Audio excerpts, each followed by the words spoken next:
Madame, mademoiselle, monsieur, bienvenue à Métro News. Voici les principaux titres qui seront développés aujourd'hui. Plusieurs centaines de manifestants ont encore une fois gagné les rues ce jeudi afin de réclamer le départ du président Jovenel Moïse. La Commission nationale des marchés publics, CNMP, rejette d'un revers de main les accusations selon lesquelles l'administration Moïse Lafontan aurait passé des contrats de gré à gré avec des compagnies privées pour l'achat d'équipements lourds.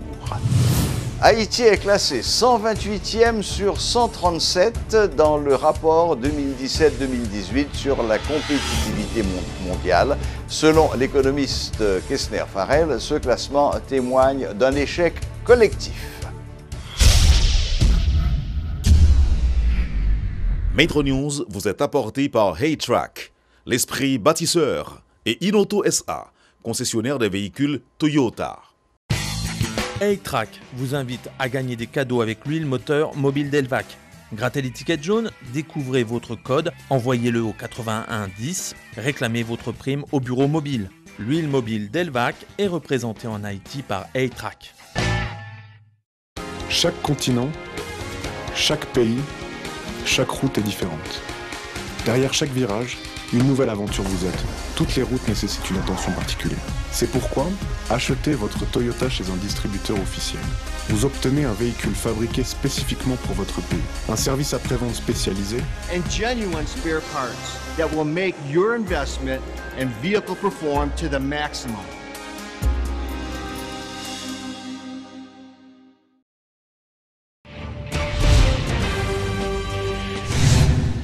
Nouvelle manifestation de l'opposition ce jeudi, conformément au calendrier annoncé par Petite Dessalines pour réclamer le retrait de la loi de finances 2016-2017. Des incidents ont été signalés, notamment au Bel-Air, où des tirs ont été entendus, et au carrefour de l'aéroport. Les protestataires ont tenté à plusieurs reprises de dresser des barricades de pneus enflammés sur la chaussée, mais la police les en a empêchés. Plusieurs d'entre eux ont été arrêtés. La manifestation n'a pas pu terminer son parcours, elle s'est dispersée à Nazon. Notons que la prochaine manifestation de cette longue série est prévue pour ce samedi. Reportage Éloge Millefort et Elsie Diolassin. La première manifestation de la série de 6 annoncée par la plateforme Petite Dessalines était sur le point de démarrer quand, parti de l'église Saint-Jean-Bosco dans le centre-ville, un premier groupe de manifestants a essuyé des tirs au niveau de la rue Saint-Martin.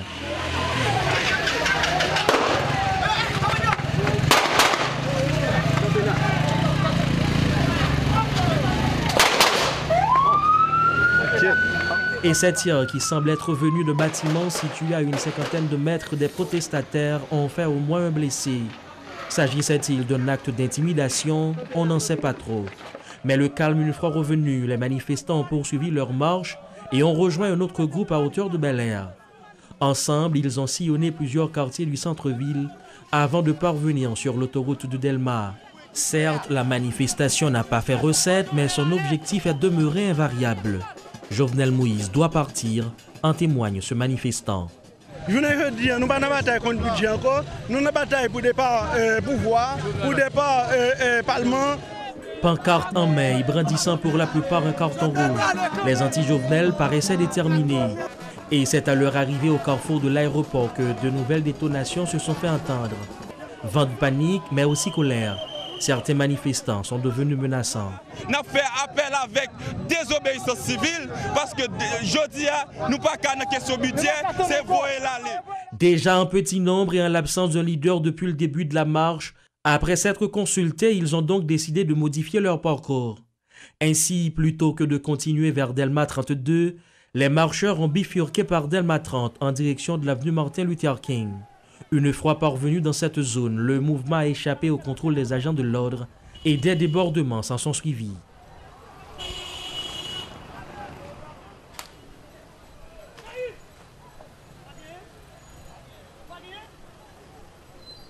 Jets de pierre, barricades enflammées, le lancement de la nouvelle série de manifestations anti-Jovenel, initiative de Petite Dessalines, aura pris fin dans la confusion. La police a procédé à plusieurs interpellations.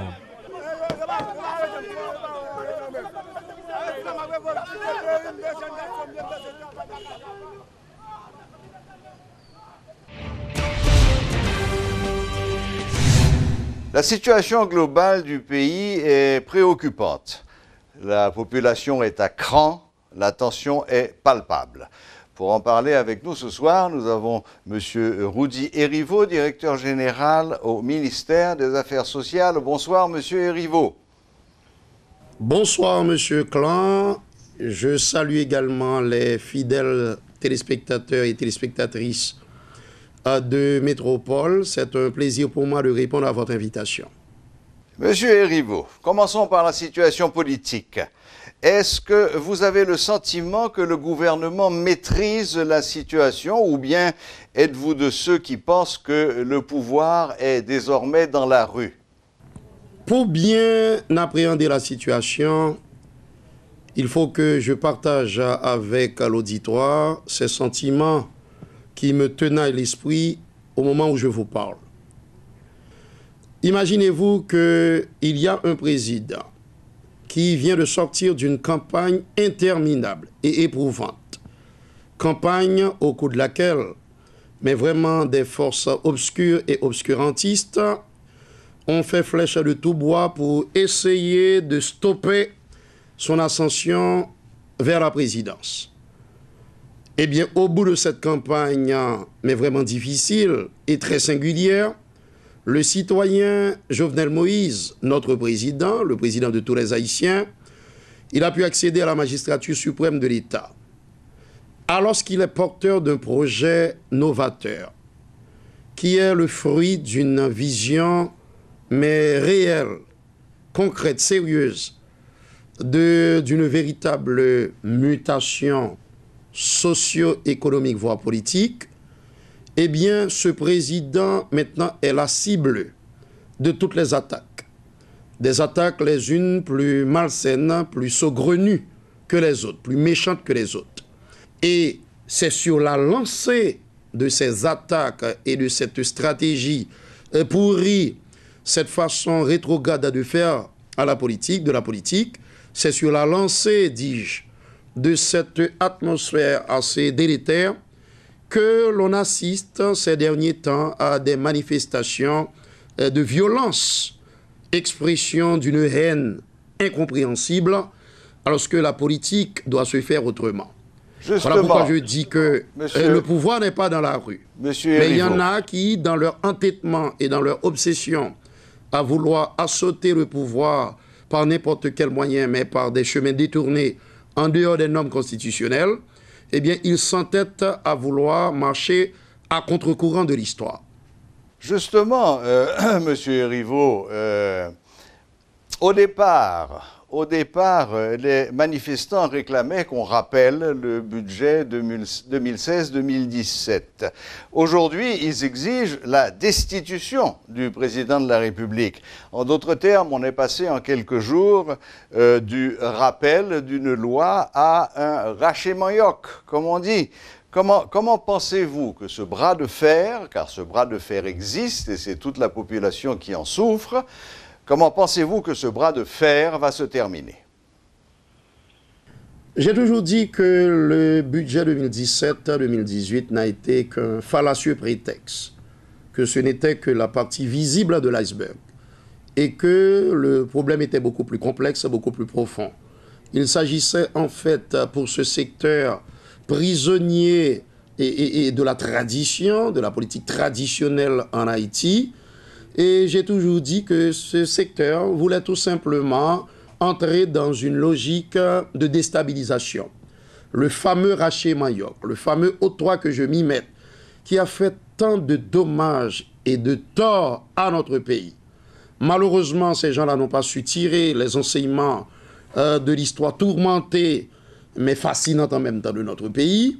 Et ils persistent, ils s'obstinent à vouloir donc, et comme je l'ai dit, et à vouloir empêcher ce momentum, et briser le momentum, briser cette dynamique dans laquelle le président a décidé d'engager notre pays.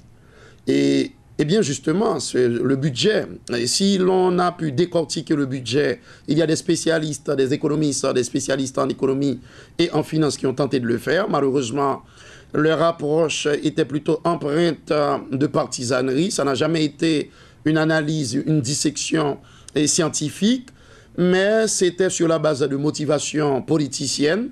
Eh bien, imaginez que la question du budget, une fois réglée, puisque le budget a été publié, il y en a qui sont, avant même que le budget ne soit publié, il y en a qui étaient montés au créneau pour dire, écoutez, que le président publie ou non le budget, ce sera du pareil au même. C'est une façon de dire clairement, eh bien, de laisser tomber les masques, de dire clairement, voilà l'objectif de toute cette agitation dans le marécage de la déstabilisation. C'était justement pour entraîner le pays dans le bourbier de l'instabilité politique. C'était pour faire souffler sur le terrain politique un vent délétère, un vent violent, mais qui n'a rien à voir avec la défense des intérêts supérieurs de la collectivité, de la majorité, du peuple haïtien tout court. Mais, M. Erivo, avec les 6 journées de grève qu'ils ont annoncées, ils ont clairement maintenant, ils ont assumé leurs responsabilités. Ils sont en train de nous faire comprendre clairement que le dossier du budget n'a été qu'un triste alibi, que ça n'a été donc qu'un prétexte. D'accord, mais M. Erivo, je reprends ma question. Quand ce bras de fer va-t-il cesser et comment va-t-il se terminer? Car bras de fer, il y a. Lorsque ces bouchers de la démocratie et qui tentent de charcuter de manière aussi maladroite que dégoûtante et qui tentent de décapiter la République, dès qu'ils auront compris qu'ils sont en train de faire fausse route, dès que la raison va triompher justement de cet esprit obsessionnel de vouloir tout chambouler, tout chambarder. Donc, cela va s'arrêter parce que de toute façon, la médiocrité, la mauvaise foi, les fantasmes morbides de ces éternels pécheurs en eau trouble ne sauraient s'éterniser.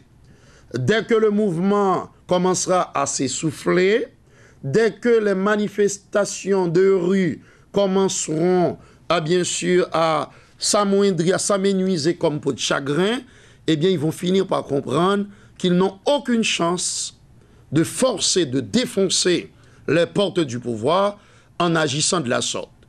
Et que si quelqu'un veut arriver au pouvoir, comme le prévoient les lois de la République, la charte fondamentale de notre pays, la Constitution amendée de 1987, eh bien, il y a une façon de le faire.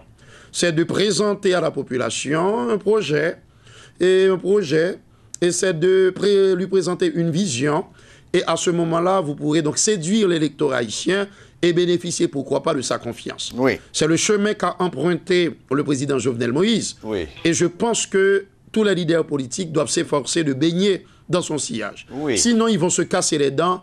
Mais de toute façon, ce mouvement qui est en train de s'essouffler, eh bien, on arrivera à un moment où enfin la raison finira par triompher. Et les gens, d'ailleurs, ils ont commencé à comprendre. Ces pauvres citoyens qu'ils tentent désespérément d'induire en erreur, eh bien, quand ces derniers auront compris, et on commence à avoir donc les prémices de ce momentum, quand ils commenceront à comprendre qu'ils se sont laissés berner par ces fossoyeurs de la patrie, à ce moment-là, justement, la sérénité, la quiétude, la paix et la stabilité nécessaires prendront le pas sur la méchanceté et sur la démagogie. Nous avons un défi devant nous. Le président de la République est clairement conscient de la complexité, mais aussi de la noblesse de sa mission. Il va continuer à dialoguer. Justement, c'est la question que je voulais vous poser. Est-ce que le président de la République, le gouvernement en général, est décidé à continuer à tendre la main à cette opposition de plus en plus catégorique, de plus en plus radicale? Et est-ce qu'il y a déjà des rencontres ou des choses qui sont prévues pour aller dans ce sens? Bien sûr. Il y a eu cette invitation au Palais national dans cette logique d'institutionnalisation de la vie politique. Rencontre qui a été boudée par une certaine frange de la classe politique pour les raisons qu'on vient d'évoquer. Oui, on le sait. Mais le président va continuer il va continuer, il ne va pas se laisser décourager et il ne va pas donc tomber dans le piège de la provocation. Il va continuer à inviter les acteurs politiques parce qu'il l'a clairement dit. Les institutions politiques, nous devons les renforcer, les partis politiques en font partie. Nous n'irons nulle part sans une certaine symbiose, sans un rapprochement, sans une dynamique fédératrice entre les différentes forces vives de la nation. Il y a des partis politiques, il y a le secteur privé, avec qui le président de la République veut développer un alliage fort et puissant. Mais attention, il faudra quand même débarrasser cet alliage de toutes les scories et de tous les éléments pernicieux qui l'empêchent de répondre véritablement aux attentes de la population. Donc le dialogue va se poursuivre. Le président va continuer à appeler au dialogue parce qu'il n'a pas d'autre choix. Il a la responsabilité de garantir la paix, la stabilité, et il va donc continuer à appeler les acteurs politiques à dialoguer. On peut ne pas avoir les mêmes points de vue sur les questions essentielles de la République, mais c'est à partir des débats contradictoires, c'est à partir justement des contradictions qui vont se dégager des discussions à venir, qui ont déjà commencé, et celles à venir. C'est à partir de tout cela qu'on va pouvoir déboucher sur un consensus national, une entente et surtout cette stabilité ô combien précieuse, nécessaire à l'investissement en Haïti. On sait que pour l'investissement, les derniers chiffres ne se font pas honneur aux acteurs haïtiens, ils ne font pas honneur à notre pays et nous devons nous efforcer justement d'améliorer cette situation. Une toute dernière question rapide, parce que le temps nous fait la guerre, comme on dit. Quand peut-on espérer un retour au calme? Eh bien, nous y travaillons. Nous y travaillons.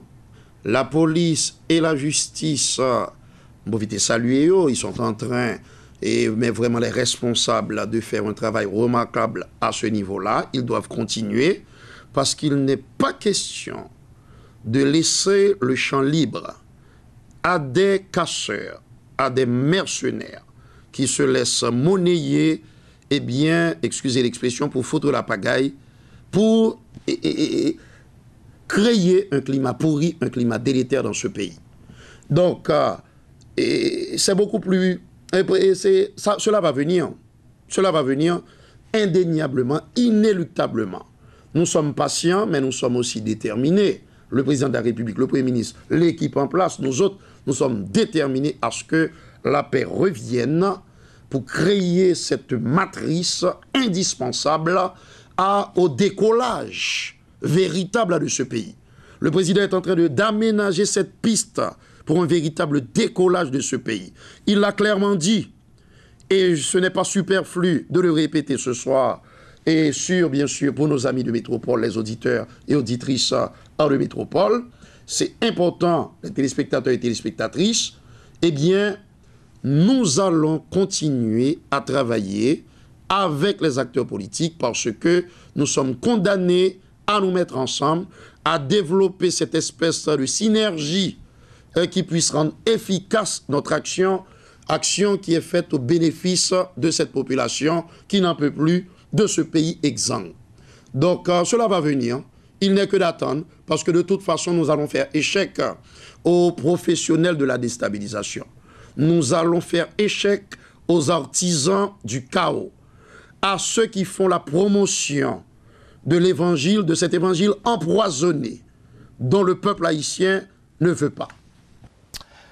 Bien, eh bien, Monsieur Erivo, merci de nous avoir accordé cet entretien qui a permis de donner l'éclairage côté gouvernement. Je souhaite que l'ensemble du pays entende et prenne le chemin de ce retour à la normale, de ce retour au calme qui permette à chacun de vaquer paisiblement à ses occupations. Merci, Monsieur Erivo. Bonne fin de soirée. Bonne fin de soirée. Merci de cet espace que vous m'avez offert. Pour résumer tout ce que je viens de dire en substance, je vais ajouter, avant de conclure, pour conclure, dialogue toujours, mais chaos plus jamais dans notre pays. Voilà qui est clair. Merci. Au revoir. Au revoir. C'était M. Roudy Rivaud, directeur général du ministère des Affaires sociales, qui donnait son opinion sur la situation que nous sommes en train de vivre actuellement et depuis quelques semaines en Haïti. Le coordonnateur général de la Commission nationale des marchés publics confirme que l'acquisition récente d'équipements lourds d'une valeur de 123 millions de dollars par le gouvernement haïtien a été effectuée dans le cadre d'un appel d'offres. Florian Jean-Marie a ainsi rejeté d'un revers de main les accusations selon lesquelles l'administration Moïse Lafontan aurait passé des contrats de gré à gré avec des compagnies privées.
Haïti est très mal classé dans le rapport 2017-2018 sur la compétitivité mondiale produit par le Forum économique. Avec un score de 3,22 sur 7, le pays est 128e sur 137. Dans plusieurs domaines, les indicateurs sont dans le rouge. Ce résultat est l'échec de tous les Haïtiens, selon l'économiste Kessner Farrell, qui explique que la compétitivité n'est pas seulement l'affaire du gouvernement. Le PDG du groupe Croissance invite toutefois les autorités à analyser ce rapport afin d'identifier les faiblesses du pays, afin d'y apporter des solutions. Le groupe Croissance et l'université Quisqueya ont présenté ce rapport ce mercredi. Le gouvernement favorisait la bonne marche des institutions, parce que c'est une extrêmement faible. Il faut que le gouvernement, oui, a fait route, il faut que nous investissions dans l'infrastructure, mais regardez qui est l'infrastructure. Donc il faut que des politiques pour nous capables d'améliorer. Politique à venir avant l'argent. Et on va le voir, on a côté dans l'enseignement supérieur, là, qui crise aujourd'hui à l'université de l'État, et même privé, on a des problèmes. Donc c'est pour moi le gouvernement simplement. Lorsqu'on parle de compétitivité, on voit toute la nation, tous les secteurs. Parce que le résultat, ça, ce n'est pas le résultat du gouvernement haïtien. C'est l'équipe haïtienne qui a perdu le match de compétitivité par rapport à l'équipe jamaïcaine et l'équipe dominicaine. Donc tout débat budget qu'on a fait, les politiques publiques, les programmes, les projets. Donc pour le prochain budget, le tableau que le gouvernement commence à dire, qui politique éducation, qui politique santé, qui politique enseignement supérieur, comment pour nous favoriser au niveau du marché biens et services, concurrence, une loi sur concurrence qui est nécessaire. Parce qu'il y a trop de concentration qui fait également, lorsqu'on regarde les importations seulement dans le pays d'Haïti, c'est 2 ou 3 entreprises qui dominent. Donc c'est ça que le schéma ça a représenté. Donc un gouvernement, surtout le président et le ministre, il va rentrer dans la cuisine de eux-mêmes. Il va regarder ça et pour définir priorité. Très fort. Parce que si nous regardons la sophistication dans la gestion des entreprises, Haïti est en dernière position. Une bonne nouvelle que M. Porter a attiré l'attention de nous, lorsqu'il a dit récemment que le fait que nous avons l'école business MBA qui est dans l'université de Notre-Dame, ça va permettre qu'on parle des professionnels pour gérer les entreprises dans le pays d'Haïti. Et ça, c'est exactement deux derniers très dominés par le secteur privé, la gestion des entreprises, mais également la gestion des entreprises publiques. Si on a posé une question en commentaire, on va dire comment faire pour toute entreprise publique l'État gagne pas capable de mettre 1 milliard de gouttes dans la caisse de l'État. Donc lorsque l'État n'a pas rentré comme là, il va faire pression sur une série de taxes, gasoline et toutes les petites taxes qui peuvent faire nuisibles, que vous avez attiré l'attention, eh bien, il faut être capable de dégager pour être plus code et une meilleure gestion de la bonne gouvernance. Ça veut dire pour tout le monde, il va pour le gouvernement et pour la société haïtienne, de façon que nous gérons. Voilà, la boucle est bouclée. Merci de votre fidélité et à la prochaine, même heure, même chaîne.